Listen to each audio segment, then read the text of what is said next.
BSc maths देख रहे हैं। हम लोग डिफरेंशियल इक्वेशन पढ़ रहे थे। डिफरेंशियल इक्वेशन में हम लोगों ने देख लिया था कि किसी डिफरेंशियल इक्वेशन का ऑर्डर और डिग्री कैसे फाइंड किया जाता है। आज हम देखते हैं किसी डिफरेंशियल इक्वेशन का जनरल सॉल्यूशन क्या होता है, पर्टिकुलर सॉल्यूशन क्या होता है और उसका सिंगुलर सॉल्यूशन क्या होता है। ठीक है, और हमारे पास जो इनिशियल वैल्यू प्रॉब्लम क्या होती है, बाउंड्री वैल्यू प्रॉब्लम क्या होती है। तो हम सबसे पहले देखते हैं general solution of a differential equation. General solution of a differential equation. ठीक है, अगर आपके पास कोई डिफरेंशियल इक्वेशन दी गई है, उसके सॉल्यूशन की बात की जा रही है, तो आपके पास तीन टाइप के सॉल्यूशन होते हैं। पहला होता है जनरल सॉल्यूशन, दूसरा होता है पर्टिकुलर सॉल्यूशन और एक होता है सिंगुलर सॉल्यूशन। जनरल सॉल्यूशन वो होता है अगर आपके पास ऐसे सॉल्यूशन डिफरेंशियल इक्वेशन के जहाँ पे आपके पास डिफरेंशियल इक्वेशन के ऑर्डर के बराबर आपके पास क्या मिले, सॉल्यूशंस में आर्बिट्री कांस्टेंट्स मिले। मतलब जितना ऑर्डर डिफरेंशियल इक्वेशन का है उतने ही आर्बिट्री कांस्टेंट अगर आपको सॉल्यूशंस में मिलते हैं तो वो सारे सॉल्यूशन किस कैटेगरी के अंदर आते हैं, general solution of a differential equation. ठीक है, solutions which have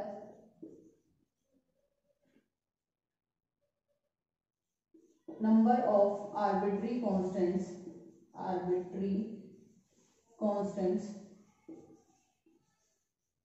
equals to order of differential equation. ठीक है, मतलब जितना डिफरेंशियल इक्वेशन का ऑर्डर है उतने ही आपको आर्बिट्री कांस्टेंट मिलते हैं, तो उस टाइप के सॉल्यूशन को हम लोग कहते हैं जनरल सॉल्यूशन। ठीक है, अगर मैं एग्जांपल दूं यहाँ पे कि मेरे पास सपोज ये एग्जांपल है, आपके पास जो जनरल सॉल्यूशन की आप लोग बात करते हैं, जनरल सॉल्यूशन एक से ज्यादा फॉर्म में आपको दिख सकते हैं। वहां पे जो कांस्टेंट्स होते हैं वो एक दूसरे से रिलेटेड होते हैं। तो आपको ये देखना है कि जो आपका जनरल सॉल्यूशन, आप अगर किसी सॉल्यूशन को जनरल सॉल्यूशन बात करना चाह रहे हो तो पहली बात तो वो कि आपके पास आर्बिट्री कांस्टेंट डिफरेंशियल इक्वेशन के ऑर्डर के बराबर होने चाहिए। उसी के साथ साथ वो आप इंडिपेंडेंटली क्या होने चाहिए, वो एक दूसरे से इंडिपेंडेंट होने चाहिए। ठीक है, मतलब डिपेंडेंट नहीं होने चाहिए, वो कांस्टेंट जो होते हैं वो एक दूसरे से डिपेंडेंट नहीं होनी चाहिए, आर्बिट्री कांस्टेंट होने चाहिए अलग अलग। ठीक है, और उसके बाद अगर आपके पास एक से ज्यादा जनरल सॉल्यूशंस मिलते हैं तो उस केस में आप बोल सकते हो कि जो उस केस में दोनों केसेस में जो कांस्टेंट्स होंगे वो एक दूसरे से किसी ना किसी तरह से रिलेट करते होंगे।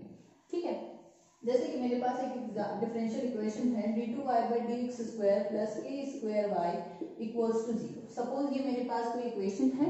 ठीक है, यहाँ पे आप देख सकते हो कि इसका ऑर्डर कितना है। ये जो डिफरेंशियल इक्वेशन दी गई है इसका ऑर्डर कितना है, d2y/dx² प्लस k² y।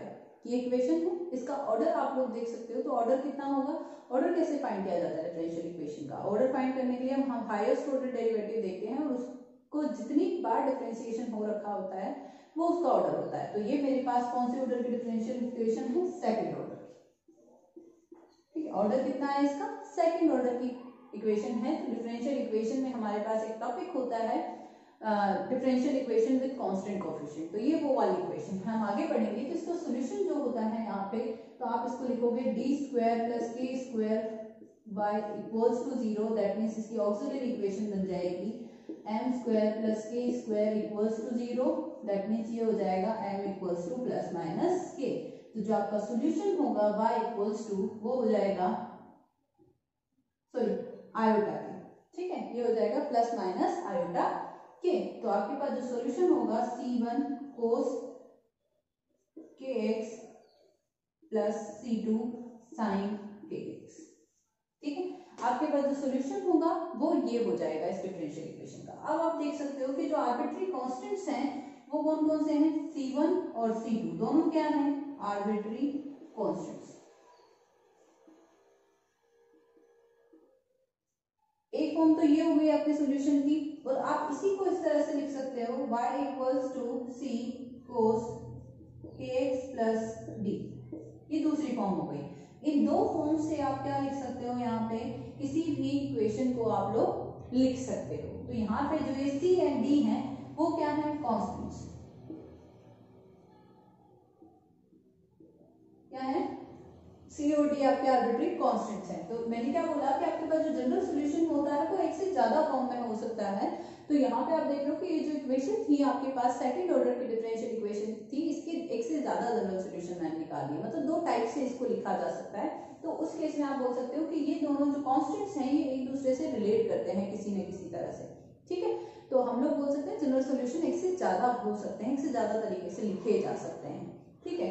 तो ये हो गया आपका general solution of this differential equation, ठीक है। अगर आपके पास डिफरेंशियल इक्वेशन के ऑर्डर के बराबर आर्बिट्री कांस्टेंट्स मिलने लगे किसी सॉल्यूशन में तो उसे जनरल सॉल्यूशन कहा जाता है, ठीक है।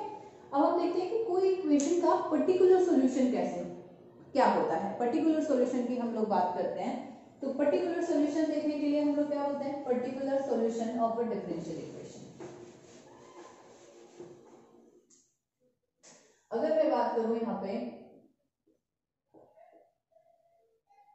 Particular solution of a differential equation, particular solution ये होता है कि जनरल सॉल्यूशन में अगर आप आर्बिट्री कांस्टेंट्स की एक फिक्स्ड वैल्यू पुट कर दो तो उसके बाद जो सॉल्यूशन निकल के आता है उसे पर्टिकुलर सॉल्यूशन कहा जाता है, ठीक है। अ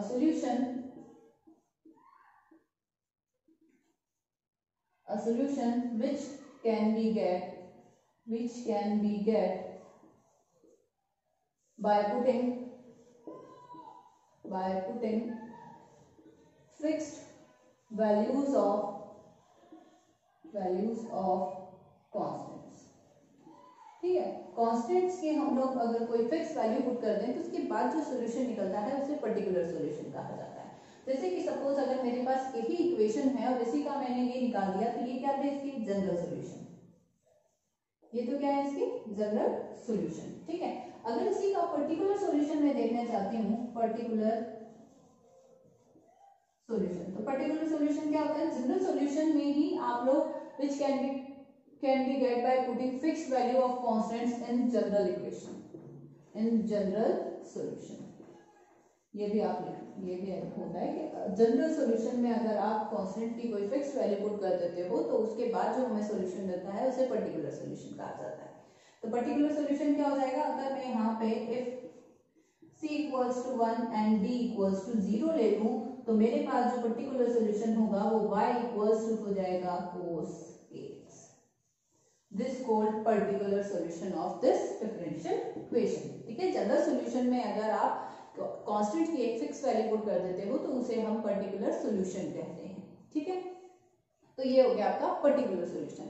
उसके बाद एक टाइप का सॉल्यूशन और होता है जिसे सिंगुलर सॉल्यूशन कहा जाता है। ऐसा सॉल्यूशन जिसमें आप आर्बिट्री कांस्टेंट की कोई भी वैल्यू पुट करके आप उस सॉल्यूशन को प्राप्त नहीं कर सकते हो, ठीक है। मतलब आप आर्बिट्री जनरल सॉल्यूशन में आर्बिट्री कांस्टेंट्स की वैल्यूज पुट करो पर आपको ऐसी कोई भी वैल्यू ना मिल पाए कि जिसको पुट करने के बाद आपको वो सॉल्यूशन मिलता हो तो उसे सिंगुलर सॉल्यूशन कहा जाता है, ठीक है। जिसे आर्बिट्री कांस्टेंट्स की वैल्यूज को पुट करके नहीं निकाला जा सकता उसे सिंगुलर सॉल्यूशन कहते हैं, ठीक है।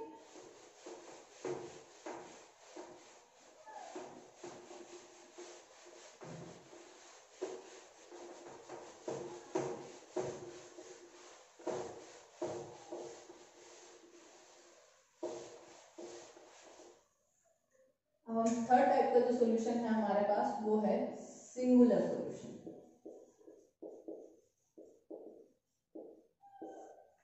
ठीक है। हम सिंगुलर सॉल्यूशन की डेफिनेशन क्या हो जाती है, a solution which cannot be get by putting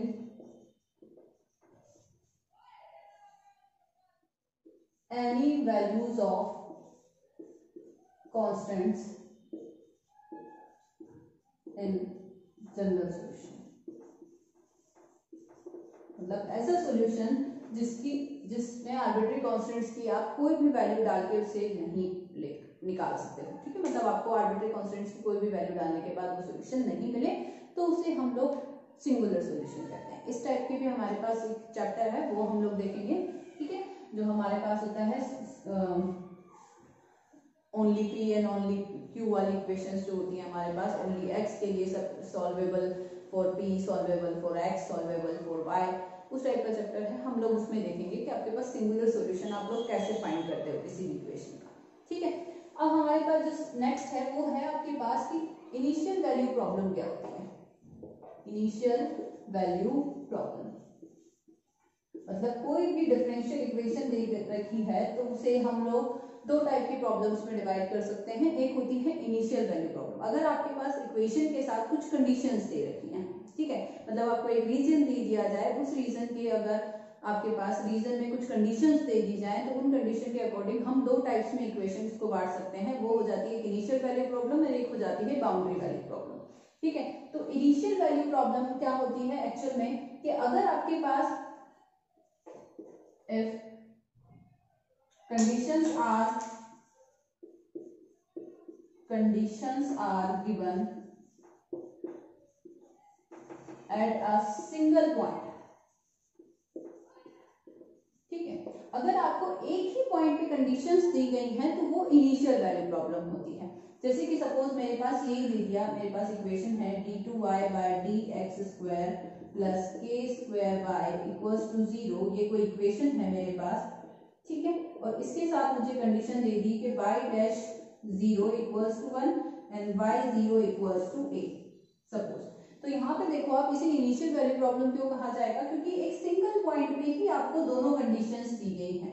तो अगर आपको एक सिंगल पॉइंट पे कंडीशन दे दी जाती है किसी भी डिफरेंशियल इक्वेशन के कॉरेस्पॉन्डिंग उसकी वैल्यूज फाइंड करने के लिए, तो आप क्या बोलते हैं उसे इनिशियल वैल्यू प्रॉब्लम। और अगर इसी के साथ साथ आपको अगर बाउंड्री वैल्यू प्रॉब्लम की मैं बात करूं, बाउंड्री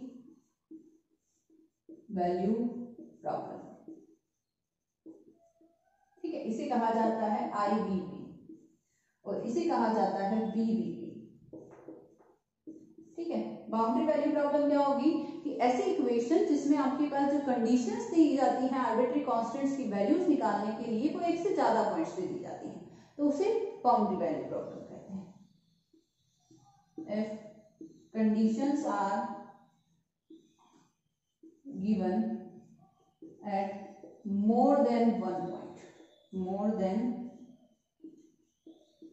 one point, ठीक है, तो उसे हम लोग कहते हैं बाउंड्री वैल्यू प्रॉब्लम BVP, ठीक है। जैसे कि सपोज एग्जांपल यही दे रखा है मेरे पास d2y by dx square plus k square y equals to 0, और आपको जो कंडीशंस दी गई हैं वो दे दिया इसने y 0 equals to a and y 1 equals to b। एक से ज्यादा पॉइंट्स पे अगर आपको वो कंडीशंस दे दे तो उसे किस कैटेगरी में काउंट किया जाता है, उसे काउंट किया जाता है BVP में। ये कौन सी हो गई IVP और ये कौन सी हो गई BVP, ठीक है, उसे किस में काउंट किया जाता है, बाउंड्री वैल्यू प्रॉब्लम में। ये हो गई हमारी BVP, ठीक है। तो ये हो जाती है हमारी कुछ टाइप्स ऑफ डिफरेंशियल इक्वेशन के सॉल्यूशन कितने टाइप के हो जाते हैं हमारे पास, और types of differential equation conditions अगर दे रखी हो तो कितने टाइप की होती हैं, ठीक है। अब हम एक क्वेश्चन देखते हैं जो हमारे सॉल्यूशन पे बेस्ड हो, किस तरह से आपको अगर किसी इक्वेशन को दे रखा है या कोई सॉल्यूशन दे रखा है तो उसके कॉरेस्पॉन्डिंग हम डिफरेंशियल इक्वेशन कैसे फाइंड करेंगे।